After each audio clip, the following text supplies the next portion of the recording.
వాక్యం చదువుకుందామండి. యెహెజ్కేలు 33వ అధ్యాయము 32వ వచనాన్ని చదువుకుందాం. నీవు వారికి వాద్యము బాగా వాయించుచు మంచి స్వరము కలిగిన గాయకుడుగా ఉన్నావు. వారిని మాటలు విందురు కానీ వాటిని అనుసరించి నడుచుకొనరు. ఇది వాక్యం. ఏమన్నాడు? నువ్వు మంచి గాయకుడివి, వాయిద్యం వేస్తావు, వాయిద్యం ప్లే చేస్తావు. ఈ దినాల్లో చూస్తే ఈ వాక్యం ఏ విధంగా రాసి ఉందో అదే విధంగా ఉంది ఈ జనాల సంగతి కూడా. ప్రజలు ఎలా ఉన్నారంటే చక్కటి పాటలు చక్కగా ఆలకిస్తారు, పాటలు చక్కగా వింటున్నారు, వాయిద్యాలు వింటున్నారు,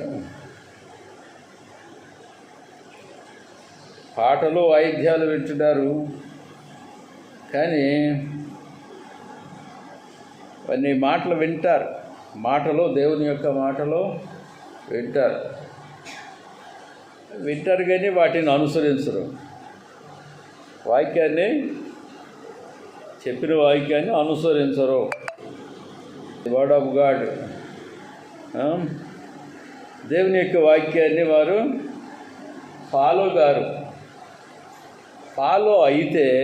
ఫాలో అనుసరిస్తే ఏమవుతుందంటే, వాక్యాన్ని అనుసరిస్తే వాళ్ళు లాభం పొందుతారు. ఆయన మేలు చేస్తాడు, ప్రభువు మేలు చేస్తాడు. అనుసరించకపోతే అది విన్నా ఒకటిదే. దేవునికి స్తోత్రాలు. ఇది ఒక వాక్యం వింటారు కానీ అనుసరించరు. హెబ్రీ పత్రికలో 10వ అధ్యాయంలో హెబ్రీ పత్రిక 10వ అధ్యాయంలో ఆయన వాగ్దానం చేస్తాడండి. నీకు ఇది చేస్తాను, అది చేస్తానని వాగ్దానం చేస్తాడు. చాలామందికి ఈ వాగ్దానాల గురించి అర్థం కాదు.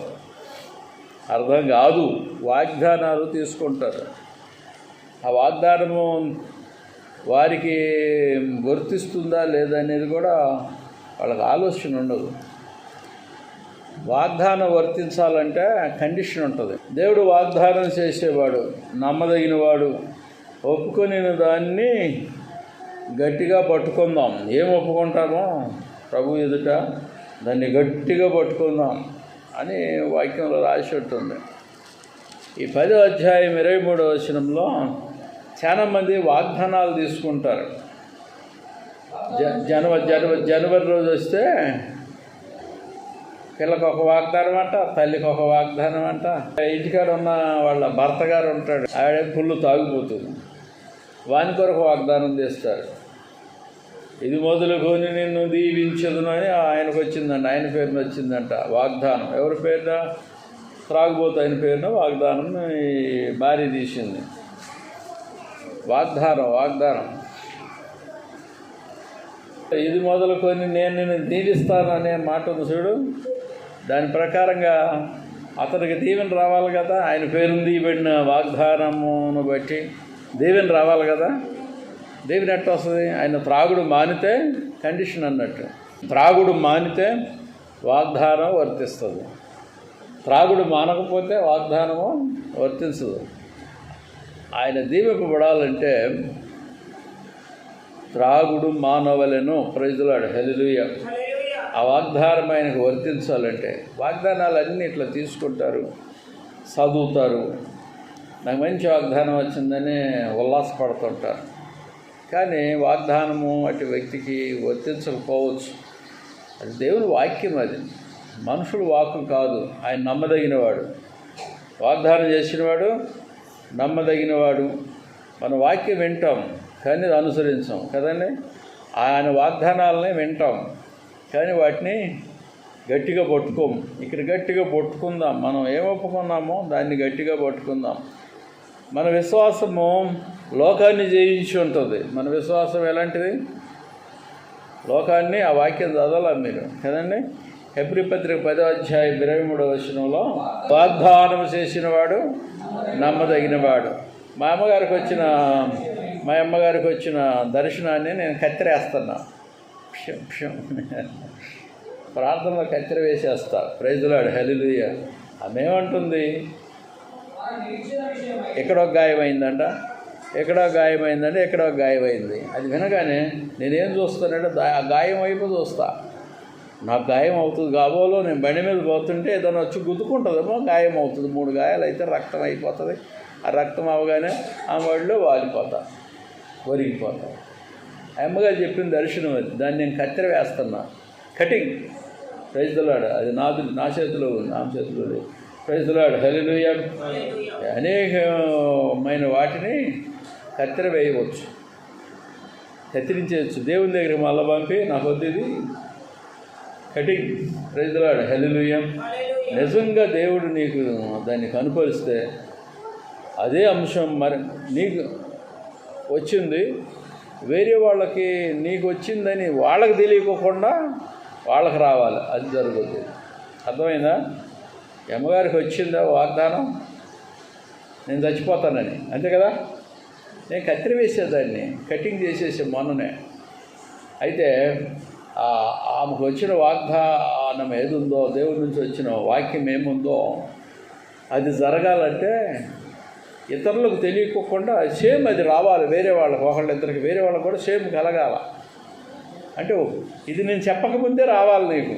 ఆమె చెప్పిందే నువ్వు కూడా వచ్చి డైరెక్ట్గా ఆమెకు వచ్చింది నాకు కూడా దేవుడు చెప్పాడు రాత్రి అని చెప్పగలగాలి. 2-3కి వచ్చింది సరిగ్గా ఉంటుంది సాక్ష్యం. అంటే ఆ అమ్మకు వచ్చిన దాన్ని అది జరుగుద్దని నేను అంటలేదు, జరగదని అంటలేదు. ఎందుకంటే ఆమెకు వచ్చింది ఏదో ఆమె చెప్తుంది. ఏం చెప్తుంది? మన ఎజికియా ఫ్రాన్సిస్ గారిని ఒక ఆయన ఏదో పాట పాడుతూ, తమిళంలో పాట పాడుతూ ఆరాధన చేస్తున్నాడు. అది వినగానే నాకు హృదయంలో చలనం వచ్చింది. మళ్ళా పెట్టుకున్నారు, వాళ్ళే పెట్టుకుంటున్నారు. మళ్ళా ఆయన ప్రసంగం ఏదో చేస్తుంటే వినగానే విశ్వాసం పెరిగింది. అట్లా ఎంకరేజ్ అవ్వాలి. ఒక ఆరాధన వింటే నాకు ఎంకరేజ్మెంట్ రావాలి. ప్రోత్సాహం అంటారు. ఎంకరేజ్మెంట్ అంటే ప్రోత్సహింపబడట. అయితే దేవుడికి స్తోత్రాలు. వాగ్దానాన్ని మనం ఒప్పుకునే దాన్ని గట్టి పట్టుకోనాలి.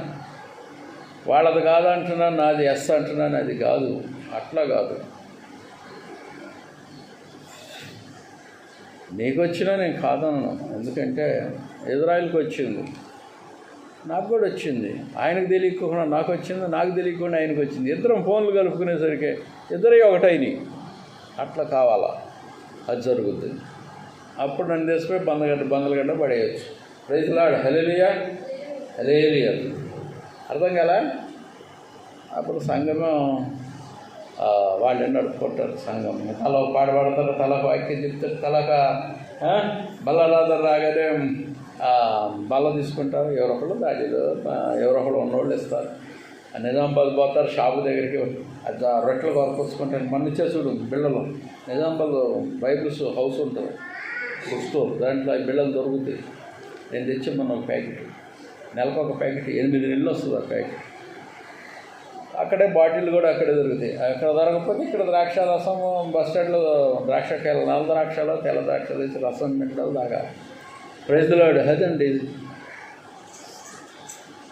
లేకపోతే సంఘం అంతా సేవకుడు లేడని ఆ సంఘానికి ఈ సంఘానికి ఇంకో సంఘానికి చెదిరిపోతారా? మరి మందిరం ఏమైపోవాలా? ఎంత కష్టపడి కట్టిందంతా కదా. ఇది అమ్మరాదు, నాకు కొనరాదు, గుడికినే ఉంటుంది. Praise the lord. అర్థం కదా? మసీదు అమ్ముతారా? రామాలయం అమ్ముతారా? చర్చి అమ్ముతారా? ఎక్కడన్నా ఉందో రాజ్యం మీద? ఉన్నాయా? లేవు. కొత్త ఎస్టాబ్లిష్ అయిన తర్వాత దాని సాకత అంతే ఉంటుంది. అది అంతే, ఇది ఇంతే. దేవునికి స్తోత్రాలు. దేవుని వాక్యం అనేది నేను చెప్పగానే అమ్మగారికి రోషం వచ్చేసింది వెంటనే కదా. నాది రైట్ అని అంటుంది, నీ తప్పు అంటుంది. సరే, నాది రైటే, నాది కాకపోవచ్చునేమో, కానీ తొందరగా చచ్చిపోవాలని ప్రార్థన చేయండి అందరూ. ప్రైజ్ ది లార్డ్, హల్లెలూయా.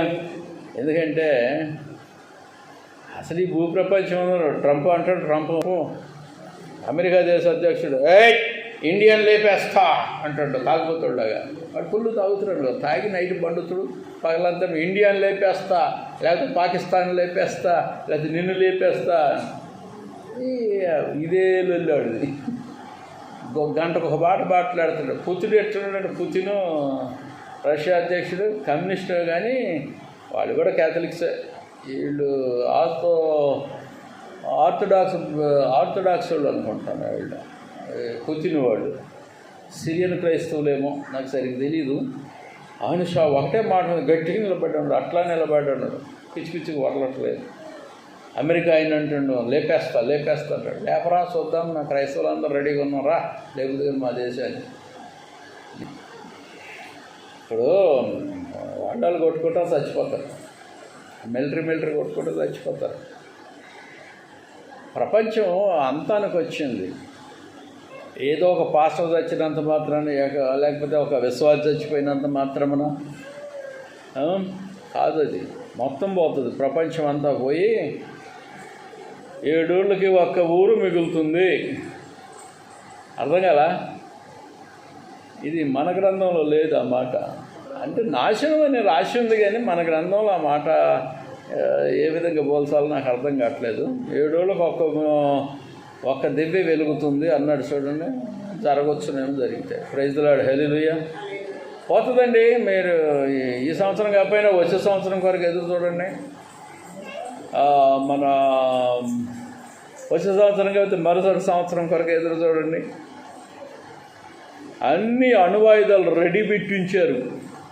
నా సాగు అక్కడ జరిగితే అవుతుందా? ప్రపంచమే పోతుంది. ప్రైజ్ ది లార్డ్, హల్లెలూయా. పిల్లలు జల్లులు అందరం పోతారు. దేవుడి స్తోత్రాలు. నీ మాట సరిగ్గుంది, నాది సరిగ్గుంది, నా దర్శనం సరిగ్గుంది, నీ దర్శనం సరిగ్గుంది.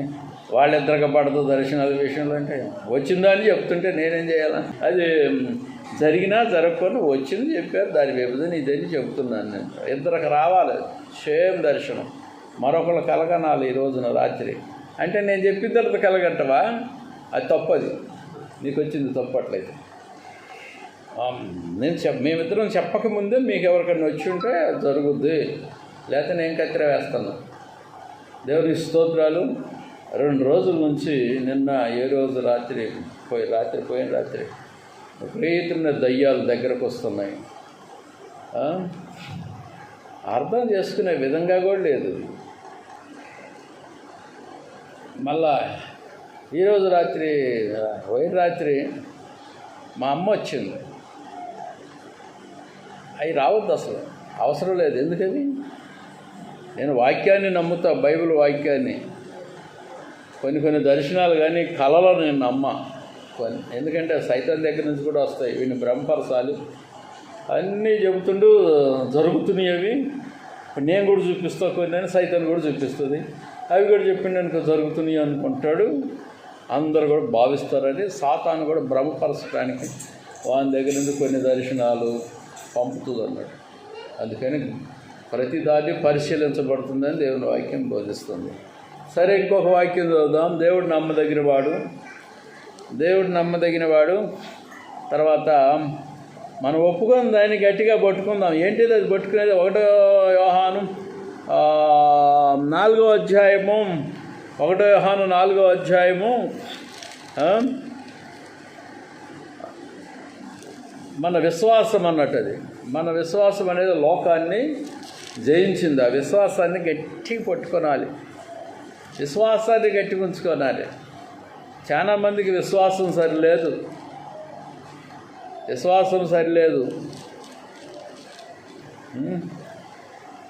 ఆదివారం వచ్చిందంటే అక్కడ చుట్టి మన మందిరంలో కనపడదామని ఆలోచన లేదు. నేను 2 విషయాలకు చెప్పాను. మరణమైనా లేకపోతే పెళ్ళిళ్ళైనా వెళ్ళండి ఆదివారం వస్తే, ఇక తప్పదు. ఈ మిగతా దేనికైనా చుట్టి పెట్టవచ్చు అన్నట్టు, అంటే సెలవు పెట్టవచ్చు అన్నట్టు. దేవుని మందిరానికి రావాలి. దేవునికి స్తోత్రాలు. 1 యోహాను 5వ అధ్యాయం 3వ వాక్యంలో మనం ఏమో ఒప్పుకున్నాం దాన్ని గట్టిగా పట్టుకోనాలి. ఒప్పుకున్న దాన్ని గట్టిగా పట్టుకొందుము. ఒప్పుకొని దాన్ని గట్టిగా పట్టుకొందము. ప్రైజ్ ది లార్డ్, హల్లెలూయా. 1 యోహాను 5వ అధ్యాయం 3వ వాక్యం. మనం ఒప్పుకొని దానిని గట్టిగా పట్టుకుందాము. మనం ఆయన ఆజ్ఞలను గైకొనటమే, ఆజ్ఞలను గైకొనటే దేవుని ప్రేమించుట. ఆయన ఆజ్ఞలు భారమైనవి కావు. దేవుని మూలముగా పుట్టిన వారందరూ లోకాన్ని జయించుదురు. లోకాన్ని జయించిన విజయము మన విశ్వాసమే. లోకాన్ని జయించిన విజయము మన విశ్వాసం. విశ్వాసాన్ని గట్టిగా పట్టుకోనాలి. బైబిల్లో ఏముందంటే యేసు ప్రభు అంటున్నాడు, ఎవరికి విశ్వాసం ఉంటుంది నా ఎడల అనేది, అంతవరకు ఆ విశ్వాసాన్ని నిలబెట్టుకోవాలన్నాడు. అంతవరకు ఎవరు సహిస్తారు? వారు రక్షించబడతారు. నా మాటలు కాదు ఇవి. చివరి వారికి విశ్వాసం ఉండాలి. అంతవరకు విశ్వాసం ఉంచుకోవాలి. మరణం వచ్చినా కూడా విశ్వాసం ఉంచుకోవాలి. మరణం వచ్చినా కూడా విశ్వాసాన్ని విడిచిపెట్టకూడదు. ఇంట్లో వాళ్ళందరూ చచ్చిపోయారు. యోబు మాత్రం ఏమంటాడు? యెహోవా ఇచ్చినా యెహోవా తీసుకుపోయిన తేలిగ్గా చెప్పేశాడు. పెద్ద భారంగా ఏం చెప్పలేదు. అందరూ చచ్చిపోయినా కూడా ఈయన విశ్వాసాన్ని వదల్లా. కారణం ఏంటి? విశ్వాసమును ఆయన గట్టిగా పట్టుకున్నాడు. యెహోవాయే దేవుడు, యెహోవాయే ఇచ్చాడు, యెహోవాయే తీసుకుపోయాడు, నాకేంటి ఫిగర్ అన్నట్టున్నాడు. నన్ను కూడా తీసుకుపోతాడు, ఎవరు ఏం చేస్తారు అంటాడు. అందుకని చనిపోయిన వారి విషయమై దుఃఖపడ అవసరం లేదు. బ్రతికున్న వారి విషయమై శ్రమ పడవలసిన అవసరం లేదు. విశ్వాస అనేవాడు ఎట్లా ఉంటాడంటే దేవుని యందు ఆనందిస్తూ ఉంటాడు నిత్యం. విశ్వాస అనేవాడు దేవుని యందు ఆనందంగా బ్రతుకుతారు, ఆనందంగా జీవిస్తారు. దేవుని యందు ఇచ్చేవాడు ఆయనే, తీసుకుపోయాడు ఆయన, తీసుకుపోయేవాడు ఆయన, ఇచ్చేవాడు ఆయన, తీసుకుపోయేవాడు ఆయనే. ఉత్పత్తించా వినాతించా. నాకు పెద్దగా నడుగులు రావు, సంవత్సరాలు రాశాయి. ఉత్పత్తి ఇంచా వినాతి ఇంచా అంటే నాశనం చేసేవాడు, తీసుకుపోయేవాడు, పుట్టించేవాడు, తీసుకుపోయేవాడు ఒక్కడే. ఆయనే యెహోవా అని బైబిల్లో రాసి ఉంది. ప్రైజ్ లార్డ్, హల్లెలూయా. అంతవరకు విశ్వాసంతో బలంగా ఉంటే రక్షణ పొందుతారు. అన్ని శ్రమలు వస్తాయి అన్నారు. విశ్వాసులు మోసపోతారు, చావుకులు మోసపోతారు, మోసపోయి విశ్వాసాన్ని కోల్పోతారు. ఆ టైంలోనే ప్రభు వస్తాడని రాయబడింది. చాలా మంది ఏర్పరచబడిన వారు, ఎన్నిక చేయబడిన వారు మోసపరచబడతారని రాయబడింది. చివరిలో మన గొంతు మీద కత్తి పెట్టినంత పని అవుతుంది ఒక్కొక్కసారి, అంత శ్రమ వస్తుంది.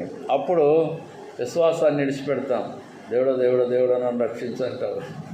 ఆ గొంతు మీద కత్తి పెట్టి ఉంచితే రక్షించండి. ఆయన రక్షించడు అనుకో, ప్రభువుని విడిచిపెడతారు, ప్రాణం విడిచిపెడతారు ఎట్లయినా. కానీ ప్రాణాన్ని కాపాడుకోవడానికి ప్రభువుని విడిచిపెడతారు. కానీ ప్రభువుని తమ రక్షకుడిగా గట్టిగా పట్టుకోవడం కొరకు ప్రాణాన్ని విడిచిపెడితే ఆ నిత్య జీవం అనేది ఆ ఆత్మకి లభ్యమవుతుందని వాక్యం బోధిస్తుంది. శ్రమలు వచ్చినా, మరణమైన జీవమైన ప్రభు ప్రేమ నుంచి నిన్ను ఎడబాపనేరవో. మరణం కానీ జీవం కానీ ఏది కూడా నిన్ను ప్రభు నుంచి వేరు చేయదాదు. కానీ నువ్వు గట్టిగా పట్టుకోవాలి. ఒప్పుకునే దాన్ని గట్టిగా పట్టుకున్నాను. మత్తయి శుభవార్తలో అన్నాడు 24:13 వచనంలో ఏమంటున్నాడు? అక్కడ 24:13 వచనంలో అంతవరకు సహించిన వాడు రక్షణ పొందుతాడండి. చివరి వరకు సహనం ఉండాలి. కొందరికి బీపీ ఎక్కువ ఉంటుంది. ఏంది, కొంచెం ఆయాసకరంగా భర్త మాట్లాడినా, భార్య మాట్లాడినా బీపీ పెరిగి సుర్రమంటారు కదా, అది బీపీయే. అది బీపీ గోళీలు వేసుకున్నా బీపీ ఉంటుంది. లేకపోతే మరుసటి దినానికి బీపీ అట్ట పెరుగుద్ది.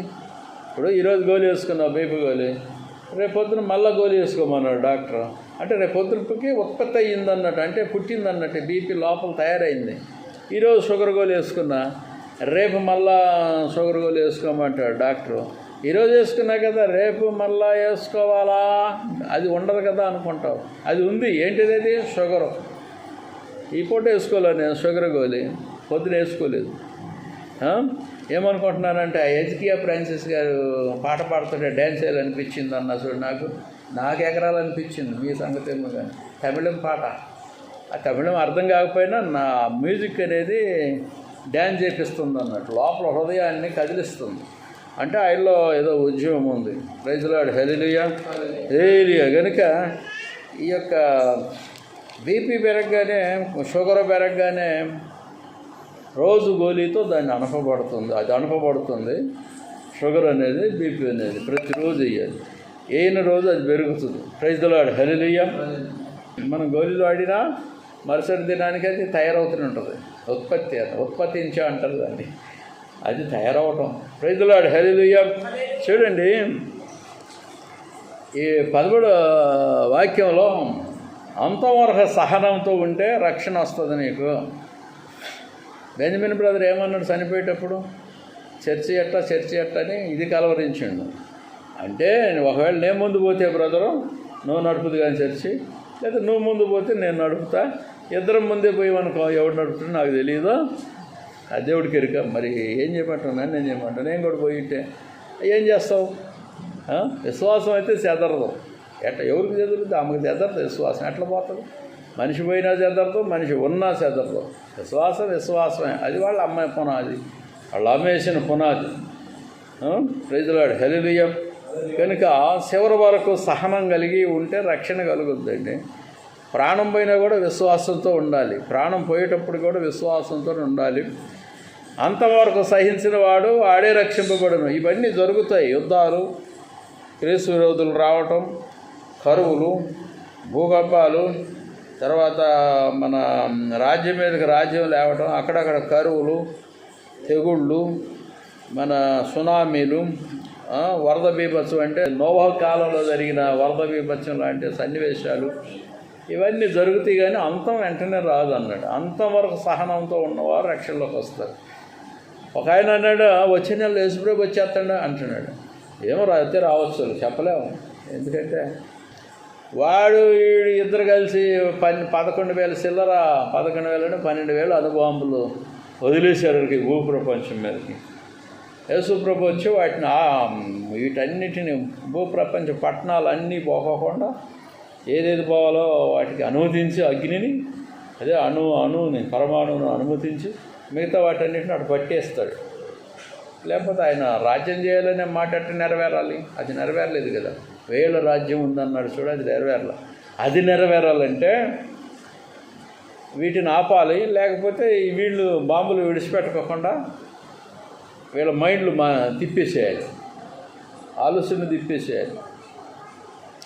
అక్కడ రెడీ పెట్టారు సార్ 2 సబ్మరీన్. ఆ రష్యా దగ్గరలో ఏదో సముద్రంలో పెట్టారు, రెడీకి పెట్టారు. లోపల అణుబాంబులు ఉన్నాయి. కాలు కదిలితే వదిలేస్తారు. వీళ్ళు ఏం చేశారు? వాటిని చుట్టుముట్టారు. ఈ రష్యా వాళ్ళు సైన్యం పోయి వీళ్ళ వాడలో పోయి వాటిని చుట్టుముట్టారు. వీళ్ళు రెడీగా ఉన్నారు. వీళ్ళు కూడా రెడీ పెట్టారు. ఏంటది? అదేదో చెప్పినట్ట హైపర్సోనిక్ చెప్పని అమెరికా మీదకి ఎక్కి పెట్టి ఉంచాడు. రెడీగా ఉంచాడు. బట్టన కట్టకేస్తే చాలు వెళ్ళిపోతుంది, మొత్తం సర్వనాశనం. కొన్ని లండన్ మీద పెట్టారు. అంటే నాశనానికి దగ్గరలో ఉంది. ది డిస్ట్రక్షన్ స్టాండ్ బై, నాశనము నిలబడి ఉంది. ప్రైజ్ లార్డ్, హల్లెలూయా. అంతవరకు సహించిన వాడు రక్షింపబడతాడండి. ప్రతివానికి ఇలాంటి క్రియలు చేసిన ప్రతివానికి వాని ఫలము, దేహంతో జరిగించిన వాని ఫలము, ప్రతివానికి వానికి క్రియల ఫలము ఇవ్వబడుతుంది ఆయన రాగానే. అయితే ఇంకోటి జాగ్రత్త పడి పాపం చేయకుండా జాగ్రత్తగా ఉండమన్నాడు. ఉన్నన్ని రోజులైనా జాగ్రత్తగా ఉండమన్నాడు, పాపము లేకుండా. ఒకటి శరీరము, తర్వాత నేత్రము, మూడవది డంబం. డబ్బులు ఎక్కువ ఉన్నవాడికి, శరీరాందం ఎక్కువ ఉన్నవాడికి, తర్వాత ఉద్యోగ హోదాలు ఉన్నవాళ్ళకి, తర్వాత భూమి మీద బలం ఎక్కువ ఉన్నవాళ్ళకి డంబం ఉంటుంది. అది డంబం అంటారు. నేత్రం అనేది ఎప్పుడూ పాపాన్ని చూస్తూ ఉంటుంది లోకంలో. శరీరం అనేది పాపాన్ని అనుభవించడానికి, సుఖాన్ని అనుభవించడానికి ప్రయత్నం చేస్తుంటుంది. వీటిని అమలు చేయకుండా, తమ క్రియలు తాము పొందకుండా, చెడు కార్యాల విషయమై క్రియాఫలాన్ని పొందకుండా ఉన్నట్లుగా జాగ్రత్త వహించాలి.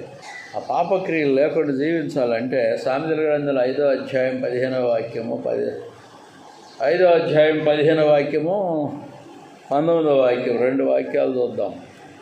ఏమన్నాడంటే పాపక్రియ జరగకుండా శరీరంతో 2 పనులు చేయమన్నాడు.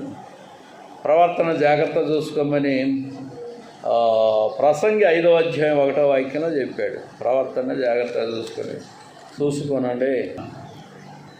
దావీదు ఒకేసారి బెత్షెబాని చేర్చుకున్నాడు.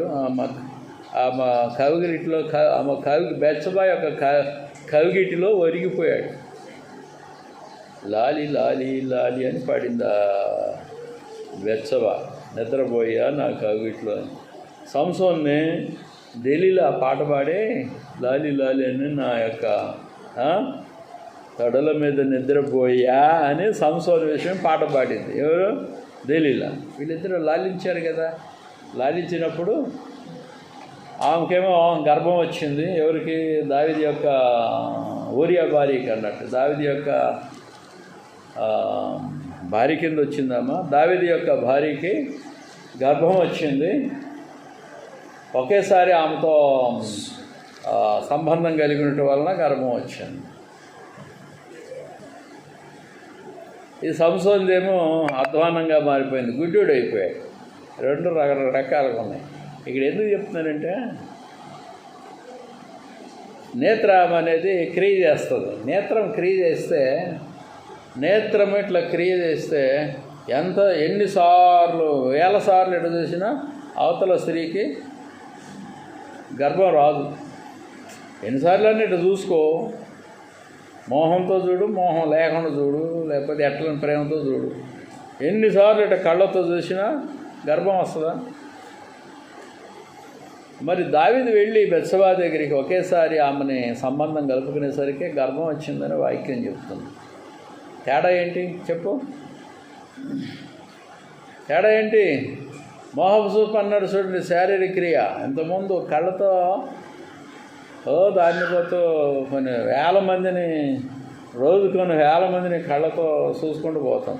అది మోహమా? మోహం కాదా? దేవుడికి ఎరుక. అక్కడ పాపక్రియ జరగలేదు కదా.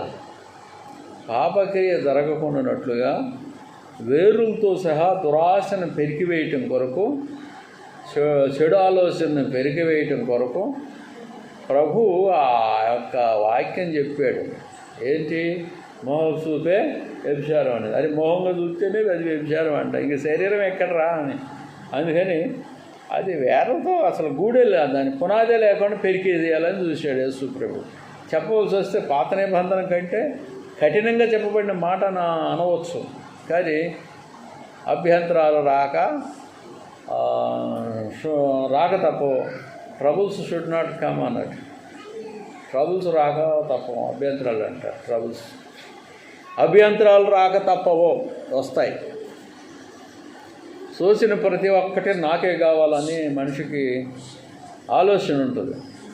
హ్యూమన్ ఈజ్ ఎర్ర, divine is forgive. Human is ఎర్ర. మానవునికి తప్పు చేయటం లక్షణం. మానవుడు తప్పు చేస్తాడు. Divine is forgive. డివైన్ అంటే దేవుడు క్షమిస్తాడు.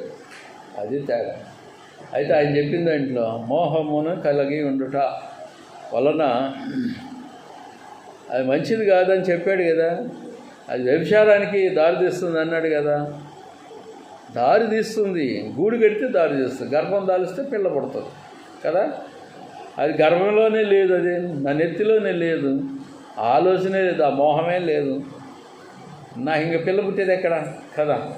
అందుకని దీని విషయం చాలామంది స్కాలర్స్, బైబిల్ స్కాలర్స్ ఏమంటున్నారంటే, స్కాలర్స్ స్త్రీల విషయం, పురుషుల విషయమై అరే బాబు ఈ వాక్యం మనం దాన్ని నెరవేర్చలేము మన భక్తుల్లో, అది మన వల్ల కాదు, చాలామంది పెద్ద పెద్ద పాస్టర్లని ప్రశ్నిస్తే వాళ్ళ ఆలోచన ఏం చెప్పారు, ఒక అయ్యగారేమో ఎన్నిసార్లు ఎడు చూసినా గర్భం రాదుగా, చూడండి ఇష్టం వచ్చినట్టు చూడండి, గర్భం ఏడొచ్చింది, పాపం అక్కడ ఏడుంది చూడండి. ఇంకో పెద్ద పాస్టర్ ఏమో చచ్చిపోయాడు లేడులే భూమి మీద. అదే నెత్తిలో అది గూడు కట్టకూడదు అంటాడు. పాపపు ఆలోచన నెత్తిలో గూడు కట్టకూడదు, వేర్లు ఊనకూడదు, వేర్లు భూమిలోకి వెళ్ళకూడదు, హృదయంలోకి పాపపు యొక్క వేర్లు లోపలికి రాకూడదు. ఒకవేళ వస్తే ఆ ఏరుని వీకేయాలన్నాడు. అది మోహపు యొక్క లక్షణం. ఇక్కడ అదే దాన్ని జయించడానికి ఒక వాక్యం చెప్పాడండి. మన సామెతల గ్రంథంలో 5వ అధ్యాయం 15వ వాక్యం 1, 19వ వాక్యం. ఈ మోహాన్ని జయించడానికి ప్రతి పురుషుడికి ప్రతి స్త్రీకి ఒక వాక్యం చెప్పాడు. సొంత కొండలో నీళ్ళు పానం చేయి, అది సొంత కొండ అంట. ఎవరు? ఆ పిల్ల.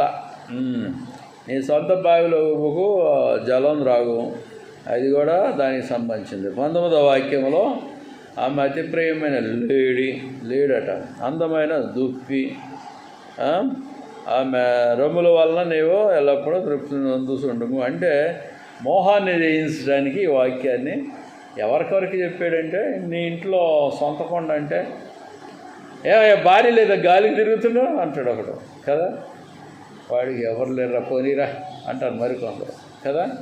గాలికి తిరగకుండా, చెడు ఆలోచనలు రాకోకుండా శరీరాన్ని నీ అదుపులో పెట్టుకోవడానికి ఈ వివాహ వ్యవస్థని ప్రభువైన యెహోవా ఏర్పాటు చేసినట్టుగా బైబిల్లో చెబుతుంది.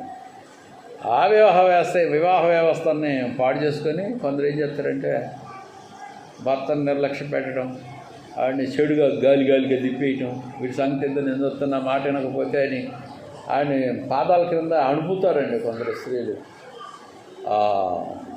అట్లా ఉంటాయి కొన్ని విషయాలు. శారీరక నేత్రాశ, ఇక్కడ చెప్పబడింది ఒకటి వాక్యము, నేత్రాశ. మనం ఒప్పుకున్న దాన్ని గట్టిగా పట్టుకునాలి. వ్యభిచార క్రియ జరగకూడదు, జారత్వ క్రియ జరగకూడదు అని చెప్పబడింది. ఎవరి హృదయమో అయినో దేవుడు గమనిస్తూనే ఉన్నాడు. ప్రసంగి 5వ అధ్యాయం 1వ వచనంలో ప్రవర్తన జాగ్రత్తగా కాపాడుకో అంటాడు. ప్రవర్తన జాగ్రత్త కాపాడుకోకపోతే keep your character keep your character that is in your under, అది నీ స్వాధీనంలో ఉందన్నట్టు. వేరే వాళ్ళ స్వాధీనంలో ఎట్లుంటుంది? నిన్ను అదుపు చేసుకోవటము, నిన్ను నువ్వు అదుపులో ఉంచుకోవటము నీ స్వాధీనంలో ఉంటుంది, వేరే వాళ్ళ స్వాధీనంలో ఉంటుంది అది.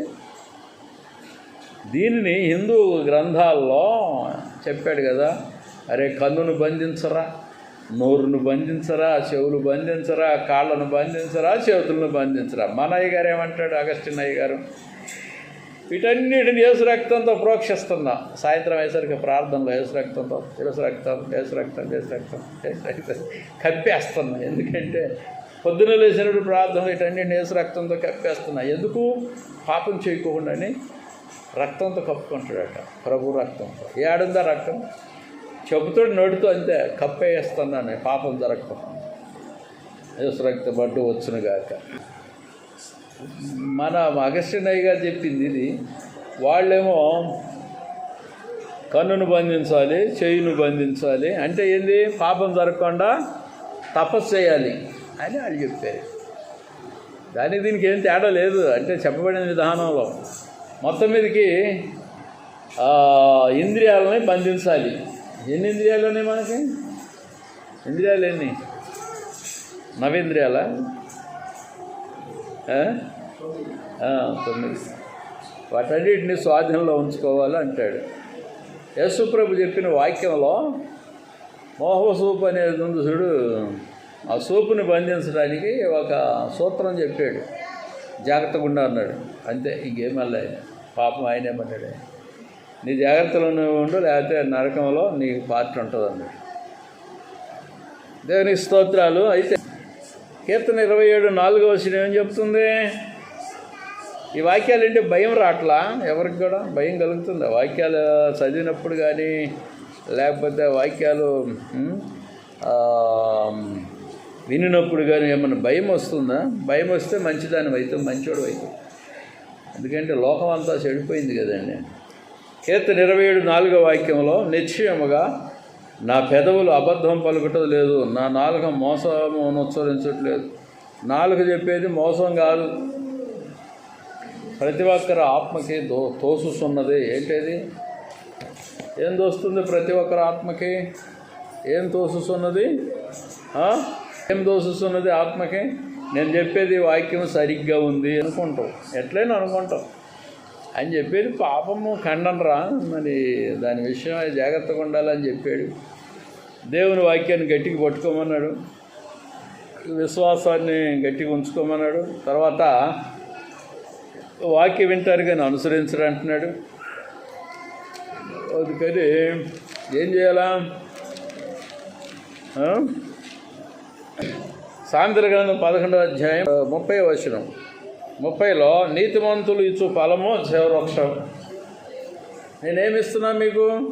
జీవవృక్షాన్ని ఇస్తున్నా, తీసుకుపోయింది అంటున్నా. ప్రజలాడు అది మీ ఇంట్లో ఫలాలు ఫలిస్తుంది, ఫలములను ఫలిస్తుంది. జీవవృక్షాన్ని మీకు ఇస్తున్నాం. నీతిమంతులు ఇచ్చేది ఫలము, నీతిమంతులు ఫలము జీవవృక్షం. జ్ఞానము గల వారు ఇతరులను రక్షిస్తారు. జ్ఞానం ఉందనుకో ఇతరులను రక్షించదవో. నీ జ్ఞానం లేదనుకో, బుద్ధిహీనత ఉందనుకో, తెలివి తక్కువతనం ఉందనుకో, ఇతరులను రక్షించడం కాదు, నిన్ను నువ్వే పాడు చేసుకుంటావు. నిన్ను నీవు పాడు చేసుకుందువు అంటున్నాడు. నీకు తెలియలేదనుకో. మత్తయి బ్రదర్ అన్ని ఆలోచనలు పెట్టుకున్నాడట. ఇందాక సాక్ష్యం చెప్తున్నా చూడు. ఇప్పుడు దీనికి దేన్ని ఉపయోగించాలి చెప్పండి? ఇప్పుడు చాలా చెప్పిండు, నేను విన్నా, మీరు కూడా విన్నాను కదండి. చెప్పిండు కదా, అన్ని ఆలోచనలు నా యొక్క మనసుని పాడు చేస్తాని అన్నట్టుగా తీసుకొచ్చాడు కదా. మైండ్ని పాడు చేస్తాని, ఆత్మని గలిబిలి చేస్తాని, రకరకాల ఆలోచన. వాటన్నిటికీ జ్ఞానాన్ని ప్రయోగం చేయాలి. జ్ఞానం అనే ఒక బాణాన్ని ఎక్కుపెట్టి దాన్ని కొట్టాల. జ్ఞానం వాడాల.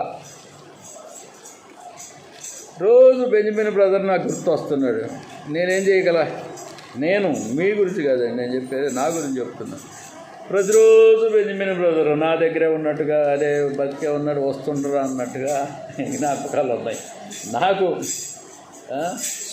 కానీ ఏం చేయగల? ఎక్కడున్నాడు నాకు తెలుసు, ఆయన ఎక్కడున్నాడో తెలుసు. శరీరం భూమిలో ఉంది, ఆత్మ దేవుని దగ్గర ఉంది తెలుసు. తెలిసినప్పటికీ ఏం చేస్తాం? ఇంతకాలం 26 ఏళ్ళు ఆయనతో నాకు సహవాసము. 26 ఏళ్ళు నాతో సహవాసం కలిగి ఉన్నాడు ఈ బాన్సువాడలో. మరి భూమి మీద నుంచి వెండి త్రాడు విడిపోయింది అంటే శరీరము విమోచన పొందింది. వెండి త్రాడు విడిపోయిందంటే సంగిలో ఉంటుంది మాట. వెండి త్రాడు విడిపోయింది, విమోచన కలిగింది. దేహ విమోచన అంటారు. నీకు ఇంకా కలగల, నాకు కూడా కలుగుతుంది కొద్ది రోజులకి. దేహము విమోచింపబడుతుంది. అప్పుడు శరీరం మట్టిలోకి వెళ్ళిపోతుంది, ఆత్మ దేవుని దగ్గరికి వెళ్ళిపోతుంది. కనుక ఇప్పుడు మత్తయి బ్రదర్ ఏం చేయాలా? ఆయన పెళ్లి చేయగానే అన్ని అప్పులు చుట్టుకుని వలలాగా పట్టేసినాయి. ఎటుపోయినా అదే ఆలోచనతో ఇట్లా బండి నడుపుతుండడానికి ఆలోచన వేరే డైరెక్ట్ ఉంది, బయటపై ఇంకో దాన్ని గుద్దుకునవచ్చు. చెప్పలేము, యాక్సిడెంట్ అంటారు దాన్ని. అనుకోకుండా జరిగేది. ఆలోచన అనేది తీసిపడేసి అప్పులుంటే ఉన్నాయి, మనమేం చేయలేము దానికి. నువ్వేం చేయలేవు. ఏం చేయాలా? జ్ఞానాన్ని ప్రయోగించాలి. జ్ఞానాన్ని ప్రయోగించకపోతే ఏం జరుగుతుంది? జ్ఞానాన్ని నేను 2 వచనాలు చదివా అక్కడ. నీతిమంతులు అనేకులను రక్షిస్తారు, జ్ఞానం కలిగిన వారు జీవవృక్షాన్ని. జ్ఞానవంతులు రక్షిస్తారా, నీతివంతులు రక్షిస్తారా? జ్ఞానం కలిగిన వారు అనేకులను రక్షిస్తారు, నీతిమంతులు జీవవృక్షాన్ని ఇస్తారు, జీవాన్ని ఇస్తారు. జ్ఞానమేమో రాయబడింది కదా, జ్ఞానం ఏం చేస్తుంది? రక్షిస్తుంది. అది సంగతి. 2 పేతురులో 3వ అధ్యాయం 12వ వాక్యం. 3వ అధ్యాయం 12వ వాక్యం. మీరేమో కంగారు పడకండి, ఆస్తులు ఉన్నోళ్ళు మంచిగా అనుభవించండి, కార్లు కొనుక్కొని అనుభవించండి, విమానాలు ఎక్కండి, ఎంజాయ్ చేయండి. ఉన్న రోజులు స్కైలాబ్ పడుతుంది పైనుంచి. మేకలు కోళ్ళని కోసుకొని తినాలి. ఆ రోజుల్లో స్కైలా పడుతున్నప్పుడు ప్రపంచ పరిస్థితి నేడు అలా ఉంది. ఎవరిని కదిలించినా ఈ జ్ఞానవంతులను కదిలిస్తే ఇదే చెప్తారు, వేరే ఏది చెప్పరు. ఈ బైబిల్ని వెంబడించేవాళ్ళు కాదు, బయట ప్రపంచంలో ఉన్న జనం కూడా చెప్తారు. కొంచెం పేపర్ స్టేట్మెంట్లని చదివేవాళ్ళు, టీవీ వార్తలు వినేవాళ్ళు ఇవి చెప్తారు. ప్రపంచం నాశనానికి వేగిరపడుతున్నది. ఖురాన్ కూడా చెప్తుంది, దానిలో డూమ్స్ డే అని ఉంది, నాశనం అని ఉంది, ప్రళయం అని ఉంటుంది. బైబిల్లో రెజరెక్షన్ అని ఉంది. అన్ని గ్రంథాలను కలపటం లేదు, నేను ఉన్న విషయం చెప్తాను. ఈ నాశనము దగ్గరలో ఉంది కనుక ప్రభు రాకడ అనేది సమీపిస్తుంది చెప్తున్నారు. దేవునికి స్తోత్రాలు. కనుక ప్రపంచము మన అందరూ ఎలా ఉండాలంటే, మీరు పరిశుద్ధమైన ప్రవర్తనతోనూ భక్తితోనూ ఎంతో జాగ్రత్త గలవారే ఉండవలేనో అని వాక్యం హెచ్చరిస్తుంది. పరిశుద్ధమైన ప్రవర్తన ఎవరిలో ఉంటుంది? పరిశుద్ధ ప్రవర్తన, భక్తితో ఉండాలి, పరిశుద్ధ ప్రవర్తనతో ఉండాలి. మనకి రోజు రోజుకి శ్రమలు ఎక్కువవుతున్నాయి. ఏ రోజుకి ఆ రోజు శ్రమ ఎక్కువైపోతుంది. ఇంట్లో బాధ భరించలేకపోతున్నా, ఒకళ్ళకేమో ఏడుపు, చనిపోయిన వారు ఏడుపు అయితే మరొకళ్ళకేమో భూమి మీద భరించలేని కష్టాలు, అన్నీ మైండ్ని ఖరాబ్ చేసే ఆలోచనలు, ఆర్థిక ఇబ్బందులు, రోగాలు, నొప్పులు, ఈ కుటుంబం అంతా అల్లకల్లలం అయిపోతుంది, గలిబిలి గందరగోళం. మన కాళీ బ్రదర్కి అయితే ఇంట్లో ఉండకోకుండా దేశాల పాలైనట్టుగా అయిపోయింది ఇప్పుడు. తనింట్లో తను ఉండకోకుండా, అంటే అట్లా వ్యాధులు రోగాలు అనేవి అలా చేస్తున్నాయి. పెళ్లి చేస్తామమ్మా, ఆ పెళ్ళి మళ్ళీ వెనక్కి వస్తుందా? విడాకులే మన ఆలోచనలు బట్టి. అయితే విడాకులు కాకుండా పెళ్ళి వెనక్కి రాదు, విడాకులు చేయకుండా ఉంటే అది మళ్ళీ సరిచేయలేము. సావు అనే దాన్ని సరిచేయలేము. కొన్ని పనులు ఉంటాయి భూమి మీద, మనం సరిచేయలేని పనులు ఉంటాయి కనుక వాటిని సరిచేయలేము. స్టార్టింగ్లో ఉంటుంది పెళ్లి విషయం ఆలోచన, అది మధ్యలో ఎండింగ్లో ఉండదు. దేవునికి స్తోత్రాలు. గలిబిలి గందరగోళాలు కాకుండా మైండ్ని ప్రశాంతంగా ఉంచుకోవాలి, ఆరోగ్యంగా బ్రతకాలి, ఆరోగ్యంగా తినాలి, క్షేమంగా ఉండాలి. నవ్వుతూ బతకరా, ఏడుస్తూ సాగుకో అని వాక్యం బోధిస్తుంది. Praise the lord. సచ్చినోడైతే రాడు, నేను పోయినా రాను, ఎవరు ఇక్కడ ఉన్న వాళ్ళు ఎవరు పోయినా రారు. భూమి మీద ప్రైమ్ మినిస్టర్ పోయినా రాడు, చీఫ్ మినిస్టర్ పోయినా రాడు. పోవడం అంటే ఏంటి? వెళ్ళిపోవడం ఈ లోకం నుంచి. పరదేశులమ్మా ప్రియులారమ్మన్న పురమీది వెళ్ళిపోతుందని పాడుకోవడం ప్రైజ్ ది లార్డ్. హల్లెలూయా. అందుకని బ్రదర్స్, సిస్టర్స్, మిమ్మల్ని చూసి మీరు జాగ్రత్త వహించండి. చింతలేక బ్రతకమంటున్నా, చింతలేక జీవించండి. చింతలేక జీవించడం అంటే చింత లాస్ట్కి ఒక వింత అవుతుంది. అది చింత పోయి వింత. ఎందుకు ఆ చింతలు? ఆరోగ్యంగా ఉండాలంటే, ఆరోగ్యంగా వ్యక్తి ఉండాలంటే మన ఆలోచనలే మారాలి, మన మైండ్లో ఆలోచనలే మారాలి. విపరీతంగా టెన్షన్లతో ఏది ఆలోచించకూడదు, విపరీతంగా లోతుగా ఆలోచించకూడదు. పైన చూసి చూడనట్టుకు పోవాలి. చచ్చిపోయిన వాళ్ళ విషయం కూడా చూసి చూడనట్టుకు పోవాలి. ఇప్పుడు మా నాయనమ్మ చనిపోయింది, నేను అసలు పట్టించుకోలే అంటున్నాను. నేను మా ముసలిదాని గురించి, అది చచ్చింది ముసలిది. 2 కాళ్ళు మంచానికి దండి పెట్టి గోడకి నడుము పెట్టేసి అరుగు మీద కూర్చున్నారు. వాళ్ళందరూ ఏడుస్తున్నారు. మా చిన్న అక్క అయితే బహుగా ఏడుస్తుంది. వాళ్ళు ఏడవరంటే నేనే ఏడుతా, నాకేం దొరకబట్టింది ఏడవను. ఎందుకని? అది చచ్చింది ముసలిది, రాదు. గుర్ర తీసి నన్ను పంపించారు అందరి దగ్గరికి, చెప్పిరమ్మని. మా అన్న దగ్గరికి వెళ్ళి, పెద్దన్న దగ్గరికి వచ్చాడు, చూశాడు. ఈ ముక్కు నుంచి ఏందో సీముళ్ళ వస్తుందా గురక తీస్తుంటారు లోపల నన్ను గొంతు నుంచో. అది బహుశా ఏదో స్నీవెళ్ళే కానీ అది మ్యూకస్ అంటారు. లోపల ఆగింది. ఒక 3 రోజులు 2 రోజుల నుంచి మన వాళ్ళు తరచుట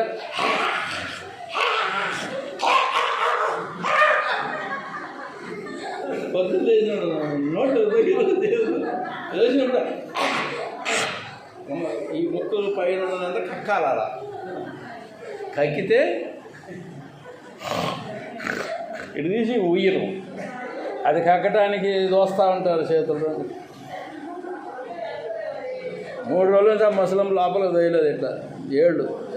ఆ శివుడంతా లోపల ఉంటుంది కదా, ఆ గురక తీస్తుంటే బుర్ర బుర్ర బుర్ర బుర్ర బుర్ర తీస్తుంటే ఆ 3 రోజుల నుంచి నిలబడిన శివుడంతా బయటకు వచ్చింది. అది చిక్కగా ఉంది. మన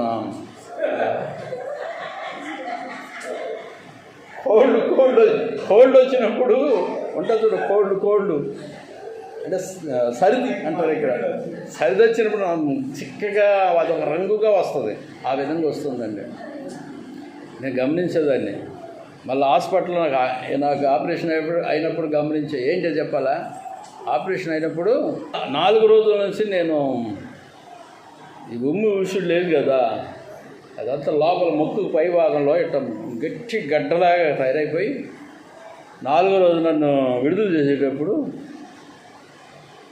కాండ్రెస్ అంటే అది బయటకు వస్తుంది, గడ్డలాగా వస్తుంది. డాక్టర్ అమ్మ ఎవరో అడ్డు తగ్గుతున్నారు అంటుంది. ఆపరేషన్ అయిన 4వ రోజు నన్ను పంపిస్తారు ఇంటికి. గడ్డగా బయటకు వచ్చింది ముక్కు నుంచి. పైభాగంలో నిలవ ఉందేమో. అయితే అది ఏంటిదంటే అది లేకపోతే మనిషి బతకడం. మీకు తెలియదా మర్మం? శివుడు రాకపోతే మనిషి వచ్చిదే. అది లోపల ఉన్న కల్మషాన్ని బయటకు తీసుకొని వస్తుంది పొద్దున్నే. శివుడు చూడి అంత చూశాడు, పని హిమాలయుడు రోడ్డు మీద వచ్చిపోయాడు అంటారు కొందరు. అరే అది వాడు ఉయ్యకపోతే వాడు బతకడు. అది రావాలి ప్రతి దినము. లోపల ఏమేమో మెదడుకి భాగంలో ఉన్నది ఏముందో, కింద పైన ఈ గుండెల భాగం, దాన్ని ఏమంటారండి మెడికల్ భాషలో, అదంతా బయటికి తీసేయాలి. లేకపోతే శుభ్రత ఉండదు. శుభ్రత లేక సర్ది వచ్చిన వాళ్ళు ముక్కుని ఊదుతున్నట్లుగా ప్రతిసారి అది అట్లా నిలవంటే 15 సాయంత్రం దాకా ఊదుతూనే ఉండాలి. అంతే ముక్కు. అందుకని పొద్దున్నే పళ్ళు రుద్దుకునేటప్పుడే అందరు చూడకపోయినా అందరు చూస్తున్నా తీసేసి అదంతా మొత్తం మా లోపల ఉన్నదంతా తీసేసి శుభ్రంగా స్నానం చేసి చేతులు కడుక్కుంటే అయిపోయి అప్పుడు కూరగాయలు పెట్టుకో. కూరగాయలు కోయటం, అన్నం చేయటం చేయి, వర్క్ చేయి. కానీ అదంతా రోతతో అట్లానే చేతులు కడుక్కోకుండా అంటే తెలిసిన వాళ్ళు ఎవరు నీ చేతితో అన్నం తినరు. జ్ఞానం కలిగిన వాళ్ళు కొందరు ప్రశ్న అడిగారు. ఒక పెద్ద బ్రదర్ అడిగాడు, ఆయన పెద్ద భక్తుడు, ఏమయ్యా అన్నం వండావు? నా వంతు అన్నట్టు ఆ రోజు అన్నం వంటాం, పిల్లగాళ్ళం అండి. ఇంకొకటి వంతు ఒక వారం, ఇంకొకటి వంతు ఒక్కొక్క వారం, అట్లా 4 రోజులు భోజనాలు చేయాలి అక్కడ నలుగురికి. నా వంతు వచ్చింది. ఆ పెద్ద బ్రదర్ నన్ను పిలిచి, పెద్దయ్య గారు అన్నట్టు పిలిచి, ఇవాళ బాత్రూమ్కి వెళ్ళా కదరా, సబ్బుతో చేతులు రాసివా వంటలు చేసేటప్పుడు, కూరగాయలు కోసేటప్పుడు అన్నాడు. చేతులు సబ్బుతో కడుక్కున్నావా శుభ్రంగా? గోర్లు వేయరా చూపెట్టు అన్నాడు. గోర్లు ఆ గోర్లోనే ఉంటుందిరా నీ సీముడు అంతా అన్నాడు. గోర్లు కల్మష పురుగులు ఏదైనా సరే శరీరానికి సంబంధించిన మలినాలన్నీ గోర్లోనే ఉంటాయి. ఏం పిల్ల గోర్లు అంత పొడిగి పెంచుకున్నావంటే, నాకు ఇష్టం ఈ గోర్లు. నీ మూడు వచ్చినప్పుడు చూపెట్టి వాడు తెలియగలిగినట్టయితే 2 వేస్తాను నేను.